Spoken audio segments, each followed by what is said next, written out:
सीटी बजाते और आवाज लगाते हुए सुरेश कुमार अपनी भेड़ों की रखवाली करते हैं। पिछले 25 साल से हिमाचल प्रदेश की चारागाहों में वो अपनी भेड़ें चरा रहे हैं। मैं इनसे बहुत प्यार करता था, भेड़ बकरी से।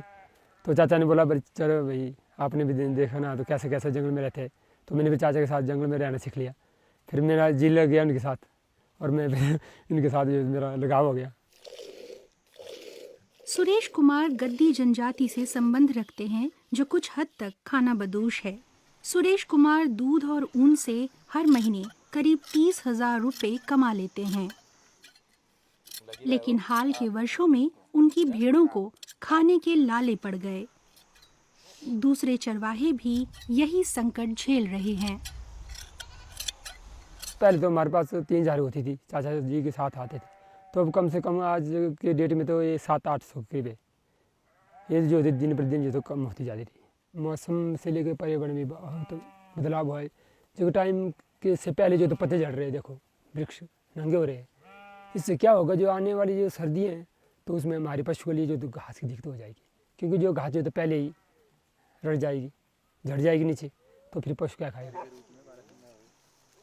गर्मियों में सुरेश जैसे 1 लाख से ज्यादा चरवाहे चारागाहों की तलाश में ऊंचाई वाले इलाकों की ओर निकल जाते हैं और सर्दियों के आने तक वहीं टिके रहते हैं।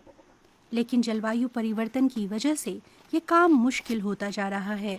पेस्टरलिज्म सेंटर यानी पशुपालन केंद्र के विशेषज्ञ यही बताते हैं। बारिश कम होने की वजह से उन्हें अपने जानवरों के लिए पानी का इंतजाम करने में मुश्किल होती है।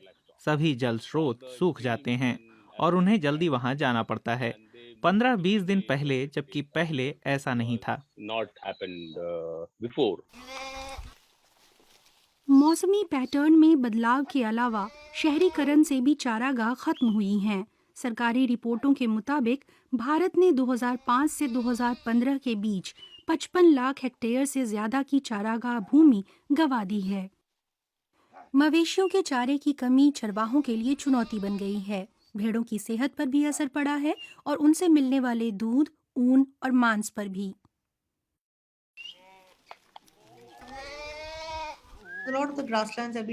बहुत सारी घास वाली भूमि विकास कार्यों और औद्योगिक मकसद के लिए ले ली गई है। इस बारे में पर्याप्त रिसर्च मौजूद है कि ये चारागाहें असल में कार्बन सिंक हैं जो अपने नीचे बहुत सारा कार्बन जमा रखती हैं। नेशराम कश्यप हिमाचल के चिचोगी गांव में एक जाना माना नाम है। वो भी खानाबदोश चरवाहों की जनजाति से हैं और एक कुशल कारीगर भी हैं। स्थानीय ऊन से पारंपरिक कपड़े बुनते हैं।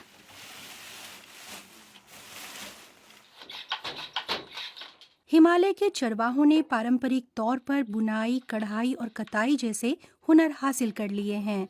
ऊन और ऊनी कपड़े बेचकर वे अपनी कमाई में इजाफा कर पाते हैं, लेकिन भेड़ों की स्थानीय नस्लें कम होती जा रही हैं और इसका असर स्थानीय ऊन उत्पादन पर पड़ा है।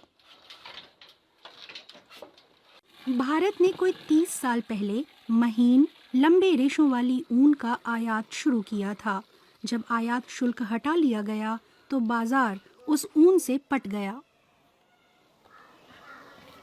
आजकल लोग जो पट्टू पहनते हैं ना, वो कैशमदान और लाइलॉन का ही बनाते हैं और वही पहनना पसंद करते हैं, क्योंकि जो वो सस्ता भी पड़ता है। और कैशमदान जो लगाते हैं उसमें रंग ज़्यादा होते हैं, रंगीन होते हैं, इसलिए लोग उसको ज़्यादा पसंद करते हैं।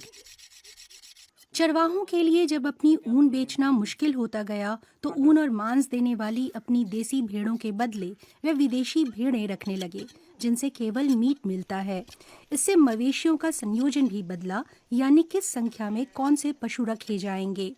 इलाके के पारिस्थितिकीय संतुलन पर भी इसका असर पड़ा। जो यहाँ की भेड़ बकरी है ना, ये थोड़े घास चाहिए जो अपना गुजारा कर लेती है। जो बाहर से आएगी उनके लिए तो घास काफ़ी चाहिए, और अगर उनका पेट में ना भर जाए तो फिर मुश्किल होगा, वो मर जाएगी भूख से। उनका पेट ही पूरा गुजारा नहीं होगा उनका। लेकर रहते हैं। स्थानीय ऊन को बहाल करने के लिए स्वाति सेठ ने कलर कारावान नाम से एक सामाजिक संगठन खड़ा किया है जो सीधे चरवाहों से देसी ऊन मंगाता है। संगठन नेशराम जैसे स्थानीय कारीगरों को काम पर रखकर ट्रेनिंग देता है।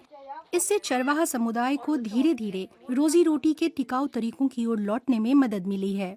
When we started working with जब हमने देसी ऊन पर काम शुरू किया तो कुछ ही किसान थे।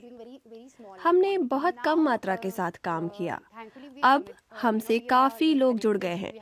हिमाचल के 2 घाटियों के 2 बड़े गडरिया समुदायों से हमारा संपर्क हो गया है। अब करीब 50-60 गडरियों से हम जुड़ जाएंगे।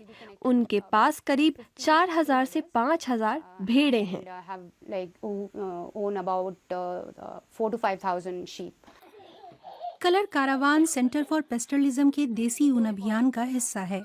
बहुत सारे जमीनी संगठनों के सहयोग से ये सेंटर चरवाहों, स्थानीय संस्कृति और पशु नस्लों को बचाने में मदद दे रहा है। साथ ही साथ पर्यावरण की सुरक्षा भी हो रही है।